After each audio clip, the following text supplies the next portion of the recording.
Monsieur, l'iPad que vous me demandez de vendre à cette femme au prix fort est faux, je ne pense pas pouvoir faire ça, ma conscience ne me le permettra pas. Rien que je ne verrai dans ce monde. Qui es-tu pour me dire comment gérer mon entreprise? Juste parce que votre femme me prie de vous permettre de travailler pour moi, cela fait vous penser que vous pouvez maintenant. Dites-moi ce qui est faux ou right. Allez-vous vendre ce que je vous demande de vendre et assurez-vous de récupérer mon argent au complet. Monsieur, je suis désolé, nous vivons dans les derniers jours, et d'après ce qui se passe maintenant, ce monde actuel, tel que nous le connaissons, touche à sa fin. Quel sera votre gain, si vous gagnez le monde entier et perdez votre âme? S'il vous plaît monsieur, repentez-vous, préparez-vous pour la seconde venue de Jésus-Christ, plus le temps de pécher, et arrêtez de tromper les gens avec de faux produits, c'est un péché, et si vous y mourrez, vous irez en enfer. Jésus nous aime tellement, c'est pourquoi il nous a donné les signes des temps de la fin, afin que nous soyons vigilants et priants. Il a dit que lorsque toutes ces choses qui se produisent maintenant commencent à se produire, nous devrions savoir que la fin est proche, et tous ces signes, qu'il nous a donnés dans Matthieu 24 versets 3 à 31, ont été accomplis. C'est pourquoi tout le monde devrait être prêt pour la seconde venue de Jésus-Christ. Les pécheurs devraient revenir à la raison, car plus le temps de péché, rétrograde doivent revenir à Dieu, plus le temps de backslide. S'il vous plaît, modifiez vos façons et pour votre propre bien, de sorte que vous ne dites je sais enfin, maintenant vous savez que, pas de temps à nouveau au péché. Sors d'ici avant de paralyser mes affaires avec ton fanatisme. Écoute, je ne veux plus jamais te revoir dans cette entreprise, au revoir. Eh bien au moins j'ai toujours mon expérience de salut intacte. Il suffit de regarder ce junkie religieux, quand vous frappe durement la pauvreté dans le visage, personne ne vous dira de laisser tomber votre Bible, et rejoindre le principal parti. Je préfère mourir de pauvreté et avoir ma demeure au paradis, où je ne souffrirai ni n'aurai soif, aucun soleil ne me touchera, que d'avoir le monde entier, mourir dans le péché et souffrir pour toujours. Pas encore. Cher, ne me dites pas qu'ils ont vous renvoyé chez vous et vous a demandé de ne jamais revenir. Suis désolé, je n'y peux rien, j'essaye de fermer les yeux mais, je ne peux pas me résoudre à le faire, je dois libérer ma conscience. De sorte que vous jetez, le travail que je souffrais d'obtenir pour vous, au nom de conscience? Avez-vous un conscience? Si vous avez un conscience vous saurez que nous souffrons dans cette maison. Je vous ai dit de tourner un œil aveugle, quoi que fasse l'homme, qu'il vende des faux ou non, ce n'est pas votre affaire. Après tout, vous n'êtes pas le propriétaire de l'entreprise, le vôtre est de garder le silence et d'obéir, quelle que soit l'instruction qui vous est donnée. Mais, si le gardien voit venir l'épée, et ne sonne pas de la trompette, et que le peuple ne soit pas averti, si l'épée vient et prend quelqu'un d'entre eux, la personne est enlevée dans son iniquité, mais son sang vais-je exiger à la main du gardien. Et toi, fils de l'homme, je te ai mis un gardien, à la maison de Israël, donc vous entendrez, le mot à la bouche, et les avertir pour moi. Ézéchiel 33 versets 6 à 7. Quelle est la différence entre commettre un péché soi-même et aimer surveiller et couvrir un autre qui commet un péché? Dieu ne punira pas seulement ceux qui commettent le péché, mais aussi ceux qui tirent du plaisir du péché d'une autre personne. Romains 1 verset 32, ceux qui aiment regarder le péché, ceux qui couvrent le péché, seront également punis, même s'ils ne sont pas le seul qui l'a commis. C'est pourquoi en tant que chrétien, vous devez faire connaître votre position, non seulement vous devez avertir les pécheurs, vous devez vous tenir à l'écart d'eux. Es-tu la seule personne juste dans ce monde? Qu'en est-il de nous? Ne peux-tu pas penser à nous d'abord? Dois-tu faire preuve de sainteté dans tout ce que tu fais? Rappelez-vous, sans sainteté aucun œil ne verra le Seigneur. Dieu est saint, et en tant que ses enfants nous devons être saints dans tout ce que nous faisons. Partout où nous allons, nous devons laisser les autres voir Jésus en nous, en vivant comme le Christ, et quant à nous, Dieu prendra soin de nous. Vous ne comprenez pas? Je ne pense pas que vous réfléchissiez avant d'agir. Si vous le faites, vous ne vous comporterez pas comme vous le faites. Sainteté, sainteté, c'est tout ce à quoi vous pensez, et notre avenir? Futur? Jésus est le seul avenir que ce monde actuel a, ne voyez-vous pas?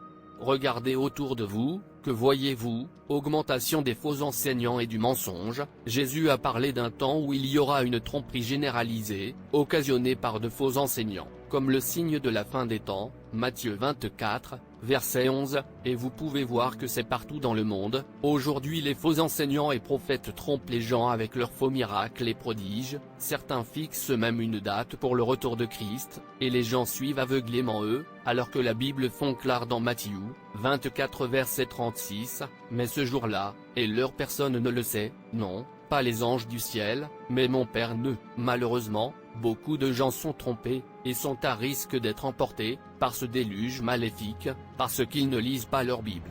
Guerre et rumeurs de guerre, les Écritures parlent d'une augmentation des guerres et des rumeurs de guerre dans Matthieu 24 verset 6, et vous pouvez voir que c'est partout dans le monde, tuant ici et là, malgré tous leurs efforts de maintien de la paix. Aujourd'hui, nous assiste à toutes sortes de guerres dans différentes parties du monde, de la guerre ethnique à la guerre de religion en passant par la guerre froide. Maux sociaux et perversion, l'impudeur, l'immoralité et la perversion morale, perpétrée par des gens autour du monde d'aujourd'hui est alarmante. Aucune honte à nouveau, les hommes sont maintenant proud, pour habiller et agir comme femmes, dormir avec leurs hommes compatriotes, si élevés abomination aux yeux de Dieu, comme prédit dans Romains 1 verset 27. Catastrophe naturelle, est prédit dans Matthieu 24 verset 7, et se produit maintenant. Famine, l'Écriture parle de la famine comme l'un des signes des derniers jours, Matthieu 24, verset 7, je n'en parlerai plus, parce que vous êtes en fait l'expérience aussi, si vous ne l'êtes pas, votre voisin l'est, les pestes et les maladies, Matthieu 24 verset 7, vous pouvez l'entendre et le voir, les effets dévastateurs des maladies émergentes au cours de ce siècle, les maladies et les virus, tels que le VIH-Sida, la fièvre de Lassa, éclosion d'Ebola, et le plus récent coronavirus, tuant des gens comme du poulet, ce sont des signes de la fin des temps, Jésus nous en a parlé. Augmentation de la connaissance, c'est une autre prophétie qui concerne les derniers jours, cet âge, à tout l'apprentissage, qui peut être disponible pour tout le monde, et plus sont encore en cours de création, dans ce monde aujourd'hui, tout est possible, Daniel 12 verset 4, infidélité, et la tiédeur,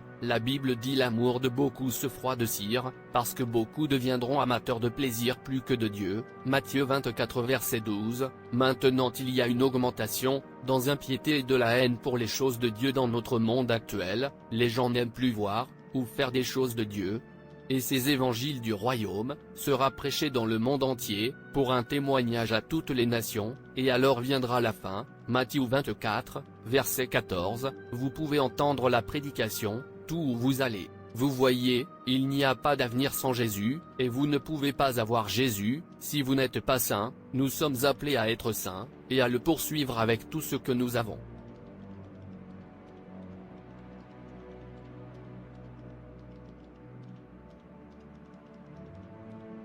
Chérie, ne t'inquiète pas, tant que Dieu est sur le trône, nous ne mourrons pas de faim. Soyez simplement prêts, pour la seconde venue de Jésus-Christ.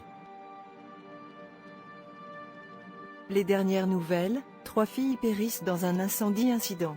Oh mes enfants, Que se passe-t-il? Pourquoi de mauvaises choses se passent-elles ici et là, tout le temps? Qu'est-ce que ce monde est en train de devenir? Aucun jour ne passe sans qu'une chose ne se passe. Oh Dieu nous sauve. Cher, qu'est-ce qui te tracasse si profondément que tu n'as pas remarqué que j'étais à tes côtés? Mon cher, je ne comprends tout simplement plus ce qui se passe dans le monde. Chaque fois que j'allume la télévision, une grande partie de l'actualité est généralement centrée sur le terrorisme, les enlèvements, les incendies, les meurtres, les guerres, la famine, l'insécurité, la peste, et d'autres formes de violence. Il s'agit généralement d'une tragédie ou d'une autre. Cela me fait réfléchir et m'inquiète. En fait, j'en ai marre de ce que le monde est en train de devenir. Je vous comprends, c'est la même nouvelle, nous continuons d'entendre tous les jours. Mais le monde ne peut-il pas connaître la paix pour une fois? Je veux dire, avez-vous remarqué que les choses vont même de mal en pis? Parfois, je me demande pourquoi tout cela arrive. Est-ce ainsi que tout va continuer? Vous ne devez pas être inquiet, mon cher, c'est parce que les choses continueront à dégénérer, et il n'y a rien que nous puissions faire à ce sujet. Vraiment? Oui chérie. Ce que le monde vit en ce moment, ce sont les signes des derniers jours, nous vivons à la dernière minute, de la dernière heure des derniers jours, alors ne soyez pas surpris de ces événements, la Bible a déjà prédit que les choses vont arriver, par conséquent, tout ce qui se passe, c'est l'accomplissement des Écritures, l'implication est que la venue de Christ est imminente. des axes moyens. Nous devons nous préparer à sa venue et nous préparer pour l'enlèvement puis. C'est ça, c'est ce que nous devons apprendre de tout ce que nous voyons se passer autour de nous, comme la lumière qui brille dans un coin sombre. La parole de Dieu nous a aidés à comprendre beaucoup de choses, à propos des temps de la fin. Le Christ nous a avertis à l'avance, de veiller donc, et prier toujours, afin que nous soyons jugés dignes d'échapper à toutes ces choses qui arriveront, et de nous tenir devant le Fils de l'homme. Comme je souhaite que cela se produise maintenant, parce que j'ai déjà le mal du pays, je veux rentrer à la maison pour être avec le Seigneur. Personne ne sait quand cela arrivera, mais ma prière est que Dieu nous prépare. Amen. Êtes-vous prêts pour la seconde venue de notre Seigneur Jésus-Christ? Sinon, préparez-vous, plus le temps de pécher, repentez-vous, la venue de Jésus est proche, n'est pas comme avant, devient réelle de jour en jour, alors préparez-vous. Tout ce qui se passe dans le monde aujourd'hui, c'est exactement comme l'Écriture l'a prophétisé, alors ne soyez pas surpris, ne soyez pas trompés, lisez votre Bible. Quand vous connaissez votre Bible, personne ne vous trompera. Il est écrit, Matthieu 24. Merci pour regarder. Merci de vous abonner, liker et partager. Que Dieu te bénisse. Et souviens-toi, Jésus t'aime vraiment.